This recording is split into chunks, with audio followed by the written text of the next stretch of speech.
shades of Fast and Furious? Oh, you better believe it. The DEA has let hundreds of thousands of fentanyl pills out onto our streets. Here we freaking go again. Your kids may be graduating into an economy that no longer needs entry-level workers. That's a bit of a concern. And reconnect and get your ass outside this summer. Some great advice from a man who knows how to give advice. We'll have all that and more. Good morning. Welcome to the Jay Sheldon Show. That is this guy. And we are live on Rumble and X this morning. Thanks for popping by. We appreciate that. Enjoy your company. And we got a lot going on. So we're going to get right into it. Let me just make sure we're all okie dokie and positroni and good to go. I think we are. All right. There we go. Looks good. You ready? I'm ready.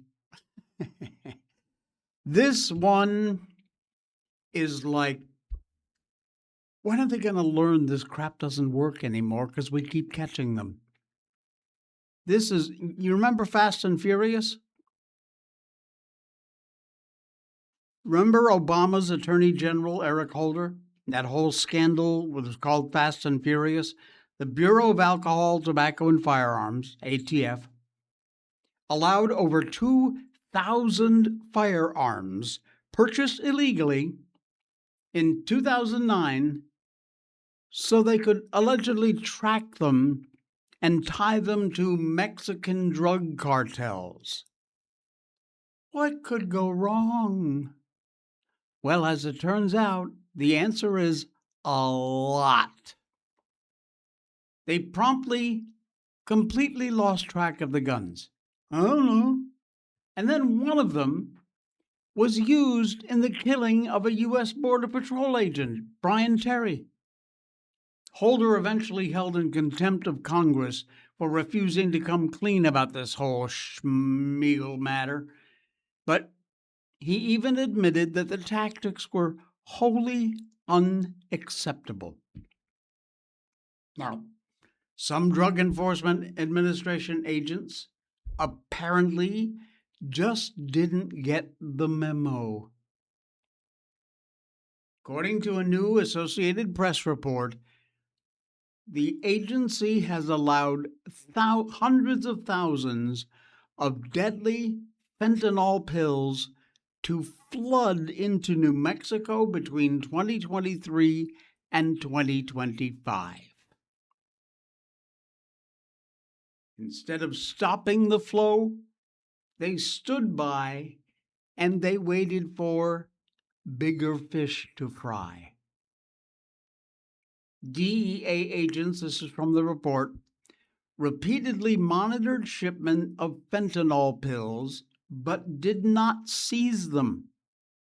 Prosecutors, federal prosecutors, sought to bring bigger criminal cases against major drug traffickers. Agents and experts said the tactics amounted to a huge gamble, of course, with public safety. Ya think? DEA Special Agent David Howell, a whistleblower, told the AP, "We poisoned our community to make cases." Unbelievable.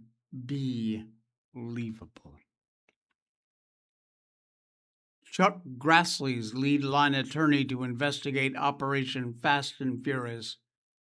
The Biden administration's fentanyl Fast and Furious, just as big of a scandal.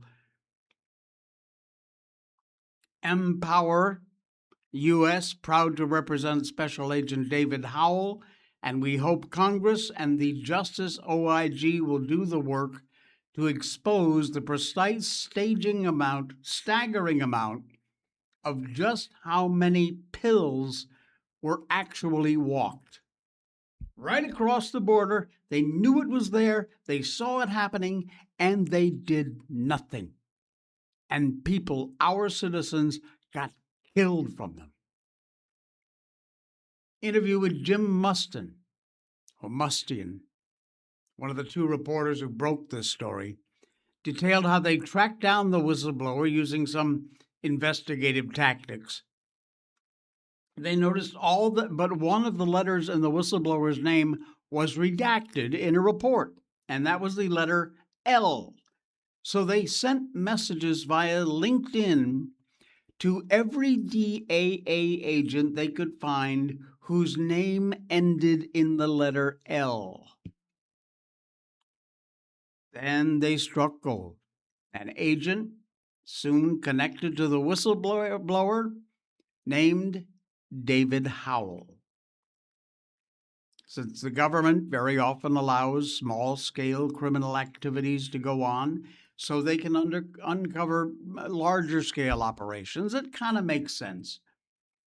But Mustian was asked, why was this so different?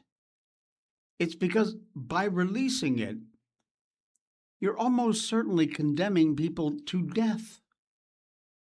This stuff absolutely kills. The DEA knew this. Simple answer: the sheer potency and lethality of fentanyl. In its "one pill can kill" campaign, the DEA warns that just a couple of milligrams is all it takes.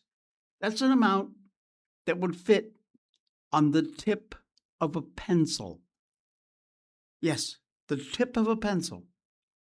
And it is enough to kill the average adult. Nowadays, with fentanyl, we're usually talking about counterfeits designed to mimic the name brand painkillers. They're almost always manufactured by the cartels in Mexico, Mexican labs, and honestly, nobody knows just how much fentanyl they actually contain. Now, the DEA, of course, completely denying the allegation, said in an email, public descriptions suggesting the DEA knowingly permitted fentanyl to reach communities are false and fundamentally mischaracterize the facts. Really. While I have to say that I mostly do not trust the Associated Press as far as I could throw them, doesn't seem to be another anti-Trump hit piece. Most of the alleged activity occurred during the Biden years. I suspect we're going to hear a lot more about this story as it goes on, and I would not be surprised if we didn't see some congressional hearings. I would like to. Law enforcement investigations, inherently complicated, but they're allowing large quantities of an absolute deadly, proven deadly drug into the streets of this country. Sorry, that just ain't an optimal plan. That is an idiotic nightmare. But they say it happened, and the proof seems to be right there. Scary, scary stuff. Marilyn, good morning. Praise the Lord. And Karen, good morning to you. Nice to have you along for the ride here. Appreciate your popping by. Hey, if you're watching us live on either YouTube or Rumble, please hit the follow button if you haven't done that already. Or on YouTube, it's subscribe. It's free, costs nothing. We don't spam your inbox. And thank you for that. We appreciate it. I have a sickening piece of video coming up that you are going to want to see and you're not going to want to see. This video has gone viral.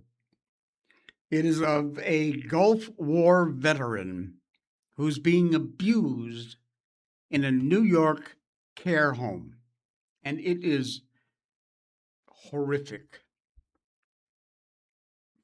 Usually, videos tend to go viral because they capture a moment that's memorable in one way or the other. It's cute, or it's ridiculous, or it's touching, or crazy. Some historic moment that grabs your attention, won't let you go. Well, unfortunately, that ain't the case here. The video of Gulf War veteran Albert O'Toole is going viral right now and grabbing everybody's attention because it shows the Alzheimer's sickened man being abused at a state run veterans home in Montrose, New York. This stomach turning series of events shows O'Toole being abused inside the facility by his aide, named in some local media as Matthew Cox. Caught on the video mistreating O'Toole after O'Toole's wife, Angela Sangro, set up a hidden camera when she noticed her husband's condition was beginning to decline after he moved from a federal veterans facility to the one run by New York State. She said, "That was the biggest mistake I made moving him. He served in the Gulf War." Sangro says an explosion left him with a traumatic brain injury, and years later he got a devastating Alzheimer's diagnosis. She made the rather difficult decision to place him in the VA as his condition got bad and then worse. And she said at first O'Toole was thriving at the federal facility in Montrose, but after he was moved across campus to the state-run facility, she says everything changed. He made decisions to place. She made the decision to place a hidden camera in her husband's room after she noticed he often seemed very, very heavily medicated and agitated during times when she visited with him, and noticed bruising, other unexplained injuries on her husband.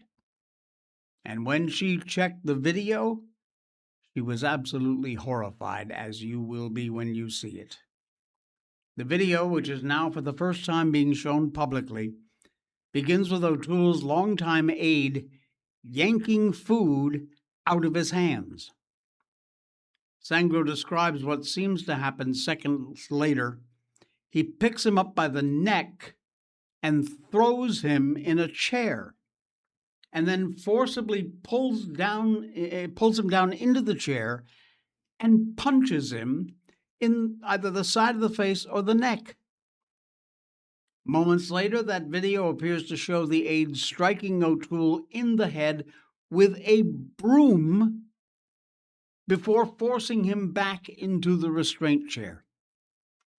And at this point, O'Toole can be heard crying out in pain.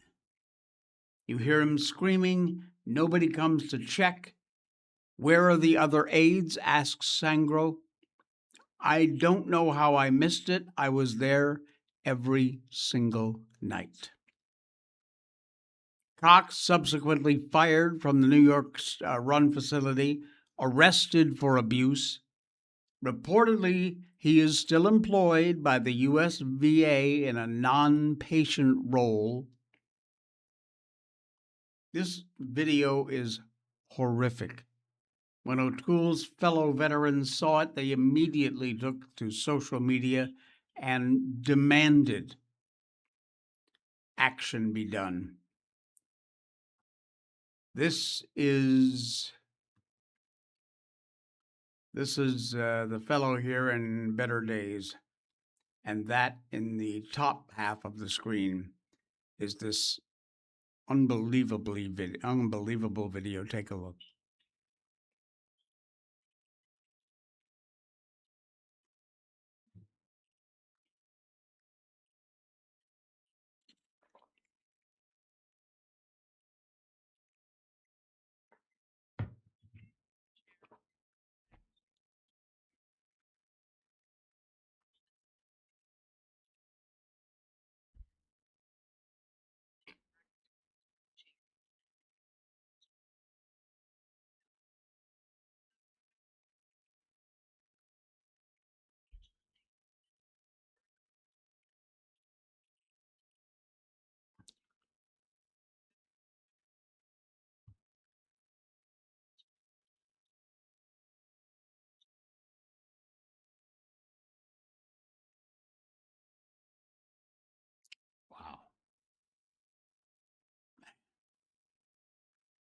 Unbelievable. The pressure campaign worked, by the way. VA Secretary Doug Collins promised Sunday his agency would immediately initiate removal proceedings for that employee, noticing that the abuse, by the way, didn't happen at a VA facility. Meanwhile, O'Toole's wife is wondering exactly how many other veterans are still suffering inside New York-run facilities. And she has a point. She says, I think people need to hear about it because they need to make sure their vets are okay in that home. Governor Kathy Hochul, whose admin oversees the facility, conveniently could not be reached for comment. Very nice. Very nice. Unbelievable. It's right there on video. Hard to deny. Ilhan Omar, back in the news. I know, who cares, right? We're so tired of this witch. Seriously, could we just arrest her and deport her, please? Obviously, she prefers Somalia to the U.S. So, give her what she wants, send her back. Well, here's a new one. Not. She's now ditched the millionaire label, and now she says, I'm potentially broke. Babe, nobody bought it the first time or the second time, and we're not buying it now. Talk about a rags to riches to rags again story. The absolute saga of Minnesota Democrat Rep. Ilhan Omar and her financial woes continues. First, she and her husband had a net worth of somewhere in north of $30 million. Only a few thousand, and now they're broke because of mistakes in accounting. Yeah, that's what they're trying to sell us. And I don't know about you, but I smell a rat. A financial report meant to cover 2024, this idiot claimed she and her husband controlled somewhere between $6 and $30 million in assets. That kind of raised an eyebrow with conservatives, honing in on allegations of fraud among the Somali community in Minneapolis. A recently filed 2025 report by Fox News Digital, Omar revised the value of her and her spouse's assets down to, at most, $125,000 from $30 million. Taking the lower end estimate of Omar's assets, reported in the disclosure just $20,000, comparing it against both the low and high estimate of her debt, $30,000 and $100,000 respectively. And that would leave the Congresswoman with a negative net worth. Congressional Financial Disclosure Report, broad ranges, so the filings don't estimate an exact worth. But the question is, how does something like this happen? The winery that Omar's 2024 disclosure previously stated was valued between $1 and $5 million was updated to have a value of none in 2025, and revised 2024 disclosure she filed in March. And secondly, may I ask why an Islamic person would want to own a winery when alcohol is haram in Islam? Yeah, you might want to be asking that question. Her husband's venture capital advisory firm, meanwhile, saw their value reduced to nothing in two filings previously valued between $5 and $25 million. Oh, bad luck, or maybe just a little bit of deception, just a little bit, just a little bit. He's a DC insider. And now think on that for a minute.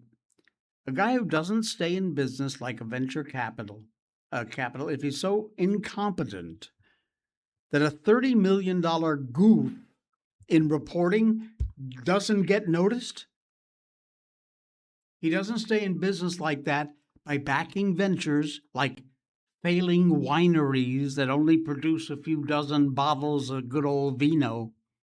That doesn't work. And now bear in mind, none of this is necessarily proof of any shenanigans. But man, it does absolutely not pass the smell test. That is for damn sure. Here's the other thing.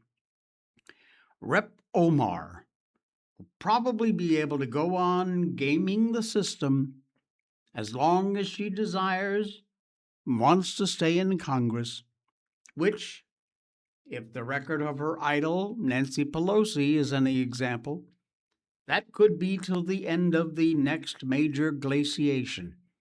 Yeah, the next ice age might be when she's done. Why else would some kind of commie politician want to stay in office so long their careers have to be documented on the geological time scale, like Pelosi? She comes from a district that is not only very, very, very, very safely blue, but has a huge chunk of Minnesota's Somali community. A lot of them. And let's be honest, they have been implicated in a huge bunch of fraud schemes that the Trump admin is looking into right now. So far, that doesn't seem to have splashed over on Omar any. So far. Been no indication that it will. A fish may very well rot from the head, folks, but apparently it would seem to get eaten from the tail. This woman is nothing but bad news. Nothing but bad news. Blackout coffee. The best coffee on the planet. It is right here in this Jay Sheldon Show mug. Oh, man, is that good. I love this stuff. Full flavored, full bodied, huge coffee flavor, and never, ever, ever bitter. Folks, Blackout Coffee grows their own premium specialty coffee beans at the right altitude, the correct time of year, in the best soil, harvested at just the right time. They work with local co-ops and American farmers to grow this incredibly high-quality coffee. It is absolutely fantastic. They roast your beans only after you order. Yep, only after you order do they roast your beans and then ship them out within 24 to 48 hours. If you don't have the ability to grind your own beans, not a problem. All their popular roasts now come in an option where you can have them grind them for you. Yep. Either whole beans or ground, you've got that option there on Blackout Coffee. Use the link in our show notes for Blackout Coffee. It's right down there in our description. Just pop that menu down. You'll see Blackout Coffee. Go check it out. Order one bag. That's all I ask. Just pick up a single bag. Use the code J20 if you're a first-time customer, JAY20. That will get you 20% off. And in addition, they've always got fantastic deals going on at Blackout Coffee. So check it out. Use the link in our description. Get yourself 20% off with the J20 code and become a regular customer. You will, because it's just that good. Flavored coffees, instant, cold brew, all kinds of amazing coffees. They support our troops, and they are just an all-around good American company. Thank you, Blackout Coffee, for being a part of the show. We love you guys. All right. Your kid may be graduating into an economy that has no use whatsoever for entry-level workers. Artificial intelligence is not just another tech issue. It is the next great middle-class issue. Bigly. It's moved into school, work, medicine, finance, media, transportation, housing, hiring, policing, campaigns, family life. It's involved in all of these things. Moving faster than Washington, faster than Sacramento, faster than school districts, faster than unions, businesses, and frankly, faster than most parents can even explain it to their kids. For decades, Americans were told to follow a basic path. You get into a decent school, you get a good job, you learn the trade, you build a career, start a family, and contribute to your community. Basically, the American dream. Well, that was the latter. Wasn't perfect, never equally available to everybody, but for the most part, people understood it. AI now threatens the very bottom rungs of that ladder completely. The immediate danger is not that every job disappears overnight. That ain't going to happen. But the more subtle danger is that all kinds of entry-level career work is going to get hollowed out first. Junior analysts, junior engineers, paralegals, associates, coders, designers, consultants, finance staff, writers, researchers, schedulers, campaign staffers. All of these folks do basic work that more advanced workers might consider just routine, so they dismiss it. But that routine work has always held a much deeper purpose. This is how young people learn judgment. Junior analyst does basic research, learns how to think. A junior engineer just writes simpler code, but he learns systems. Young lawyer drafts routine documents, but learns reasoning. Campaign staffer starts with knocking on doors, making phone calls, data entry, scheduling, but they learn about voters and persuasion, pressure, logistics, discipline, leadership. You see how this works? Entry-level jobs are not just labor. They're training, an intricate training system, and it works. And if AI takes over the basic work, where do your kids learn? That question should be the center of Republican policy right now, I'm telling you. That Republican Party cannot afford to be afraid of the future. But it also can't adopt and accept a future where technology gets smarter, shareholders get richer, government gets bigger, and human beings become economically and spiritually disposable. We are not disposable. Conservatives shouldn't become anti-technology people. You can't. AI is going to do and can do enormous good. It can help doctors detect disease earlier, students learn faster, help farmers increase yields, help small businesses compete with bigger corporations. But abundance on paper does not automatically become abundance in real life. That is the mistake the technology class makes most often. It points to innovation and it assumes that people will feel progress, and they very well may not. A parent, you worried about your child's future, you don't feel abundance. A worker sees his job automated, they don't feel abundance. Young adult knocked out of the first step of a career, you think that person feels any abundance? Absolutely not. A family whose data gets collected, sold, monitored, nudged by invisible systems,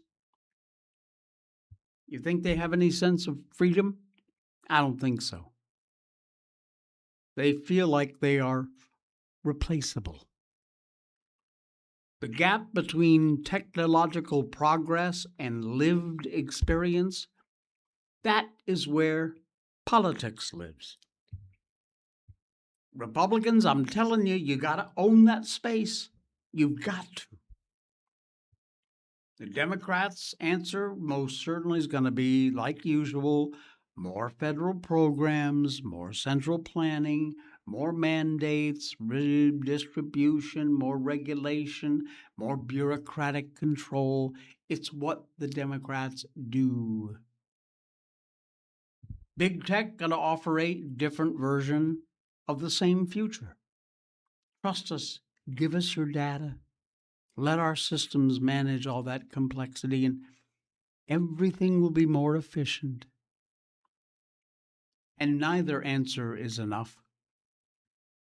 A future where a small class of AI billionaires gets richer, while millions of you and I, ordinary Americans, get government checks and lose purpose, that's not abundance.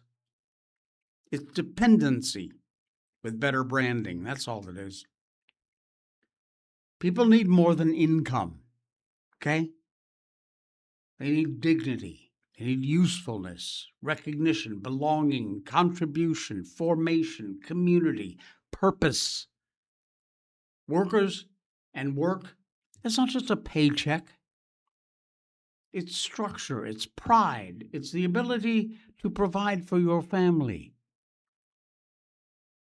It is one of the ways that people become adults, build families, serve neighbors, and earn respect. And we have got to find that fine line between using AI as a helpful assistant and letting AI continue to knock out the rungs of that ladder to a point where you cannot reach that next rung. Insane. Absolutely insane. Did you see how the New York Times celebrated Father's Day? I know Father's Day was a couple days ago, but I had to cover this. The New York Times celebrated Father's Day by running a bearded women can replace dad's propaganda. Oh, yeah.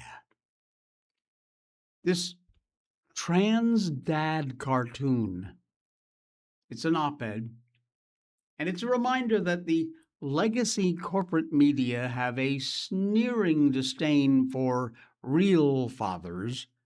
You recall a story we did on yesterday's show about the importance of having a dad.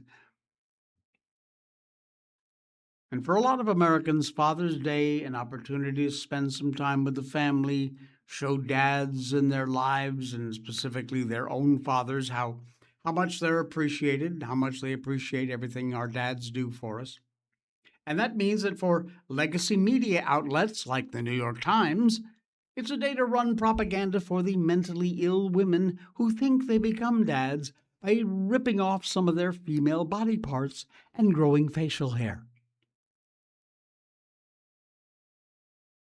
Left-wing media, no strangers to belittling dads. But there's different phases to the anti-father campaign. Apparently, the Times is in the Anyone with a testosterone injection induced beard is just as good as a dad phase. 25 frame cartoon opinion piece. The Times ran Sunday. Claire Zach Elams describes living as a trans man since I was 18. And then she says she had to learn how to be a trans dad when she had a daughter, Elliot. A daughter, Elliot. Of course, the op ed is everything you might expect. Elliam's daughter displays childlike honesty, asks perfectly reasonable questions about how Ellam's got a mustache and how long she's had breasts.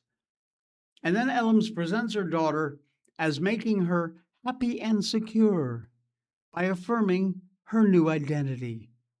In fact, Elliot is purportedly the one teaching Ellam's how to embrace her trans identification. Elliot lives like a kid who has fun and is comfortable with her personality, which is somehow clearly analogous to Ellam's. Embracing her identity by undergoing multiple body mutilating surgeries and cross-sex hormones. Do we have a, yeah, okay, here's the actual page from the New York Times opinion. To my daughter, my gender was never complicated. Really? Seems a bit complicated to me. This is the New York Times. And by the way, the trans dad little cartoony thing you just saw is not a one-off for the Times either. There's a whole Times legacy media narrative of anecdotes about fatherhood is changing. Dads are learning to braid their daughters' hair, which ostensibly means that they're challenging the norms of fatherhood.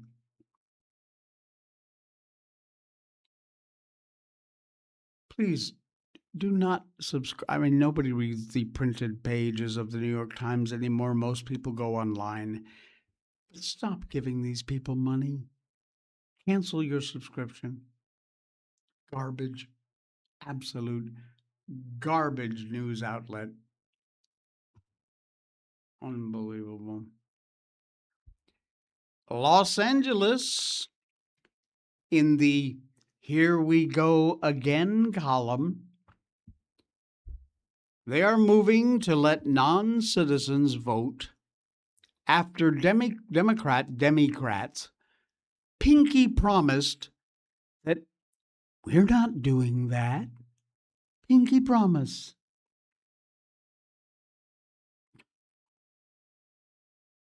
The real reason Democrats object to the Save America Act is that Democrats have no problem with non-citizens voting.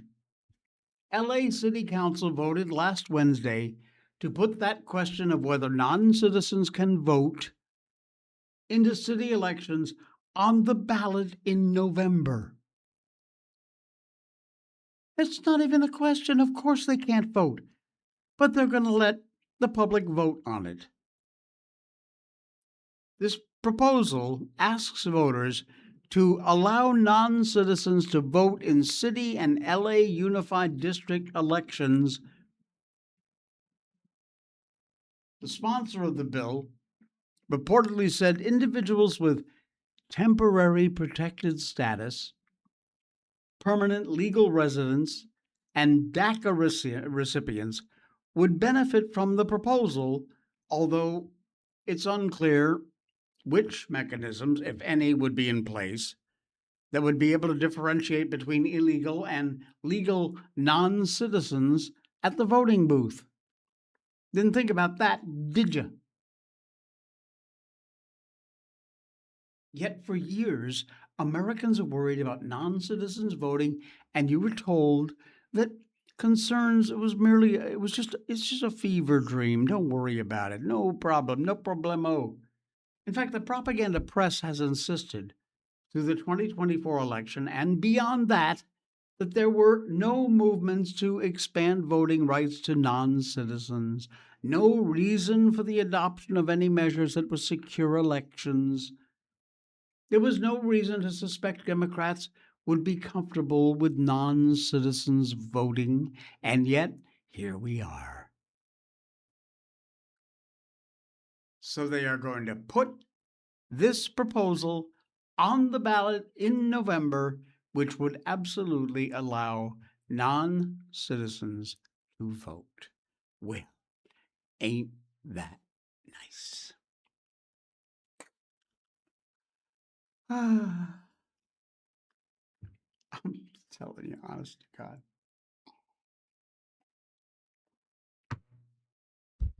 You want to know why the Obama Center is so ugly?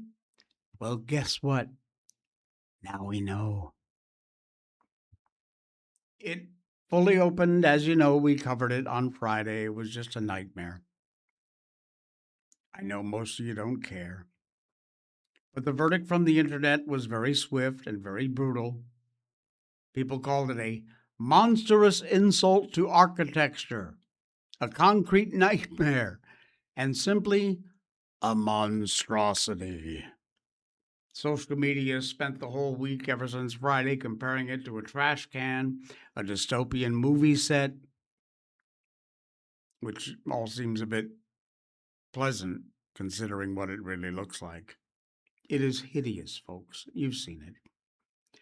And naturally, the man who helped design the building's most mocked feature has a completely different take. Chris Bird, Washington structural engineer, designed the upper portion of the center towering centerpiece and sat down with Fox News Digital just before the doors opened. He insisted the design is not a monstrosity at all. It's a grand gesture, a bold statement, something with no architectural precedent. He said the architects knew what the client wanted and wanted to do something bold at the top of the tower, and the vision of the speech came to life. I think I'd blame Obama too. At no point in the building design process, based on publicly available renderings, did this ever look good. Ever. Now, I'm all one for bold architecture. I love contemporary modern buildings. I can be somewhat of a traditionalist. Frank Lloyd Wright is brilliant. But you don't get much bolder than, say, Frank Gehry. The tower features 91 words pulled from Obama's speeches, wrapped around a corner of the building in 433 individual letters, each one about 5 feet tall. Curiously, if you like your health care plan, you can keep it, ain't on the building.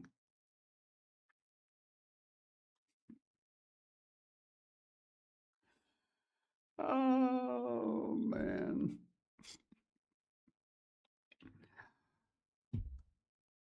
Our friend Bobby Kennedy, Robert F. Kennedy Jr., has a message for families. Get your ass outside this summer and reconnect. And frankly, I can't think of a better idea. You cannot you cannot diagnose your way out of the national mental health and chronic disease crisis. A huge part of our problem is that we live absolutely sedentary lifestyles. We don't do stuff. We don't take our shoes off and go out and connect with the grass. Put your bare feet on some dirt and grass. Reconnect with the earth. Childhood spent primarily indoors, on screen.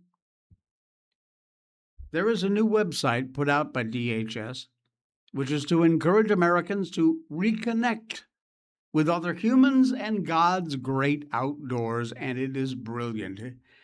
Robert F. Kennedy Jr. announced the website in a video he filmed at a Colorado National Park.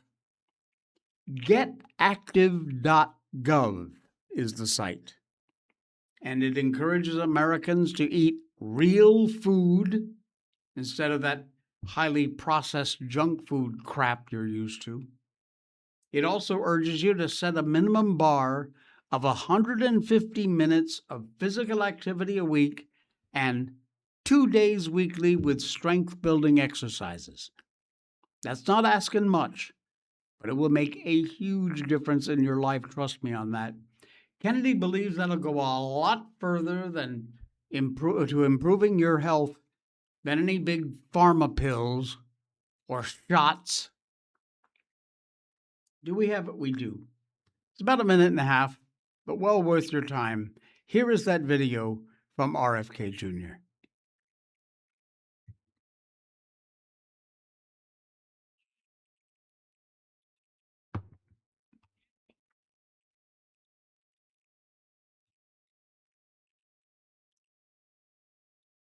Disease epidemic in our country. 80% of adults do not get enough physical activity.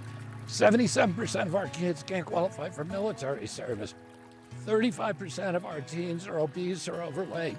But in addition to the chronic disease epidemic that affects physical health, we're also suffering through a spiritual malaise that affects our mental health. A malaise of isolation, of fragmentation, of atomization. Our 16-year-olds are now spending 8.5 hours per day on social media. The principal cause of death now in that age group is suicide. They're consumed with anxiety, and no wonder. They don't know how to downregulate their feeling. They don't know how to mediate disputes or accept defeat. And the remedy for all of that is connection.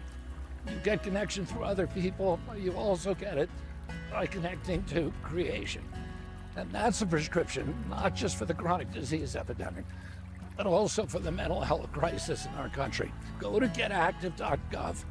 We will teach you how to connect with the national parks, eat real food, get outside, get active, and that's how you make America healthy again. Bada bing, bada boom. I absolutely love this guy, and he is absolutely doing exactly what he said he was going to do. At least he's trying. Now, you can follow his advice or you can ignore him, but this guy is doing a brilliant, brilliant, brilliant job. All right. What do we got? Oh, yeah. One more cool piece of video to end the show with on this day. And you might have seen this before. It's not a new video, but I find this absolutely fascinating. Take a look at this. This is amazing. Watch this. And in an instant, when you least expect it, boom. Look at that. Hold on. There we go. Look at that. Wow. That's insane. That is amazing. Thank you, folks. Enjoy the rest of your day. Please follow and subscribe to the show, whether you're watching on YouTube or Rumble. We appreciate that a lot. If you'd like to donate directly to the show to help keep us going, you can do that at our PayPal link. It's down there in our description. Any amount would really be helpful. We really appreciate that. Some people have done that in the past. And of course, all of our great sponsors: Patriot Mobile, Blackout Coffee, all the great folks in there. Go buy something. Help support the show. Enjoy the rest of your day, and I will see you all again. Ooh, let's do it tomorrow.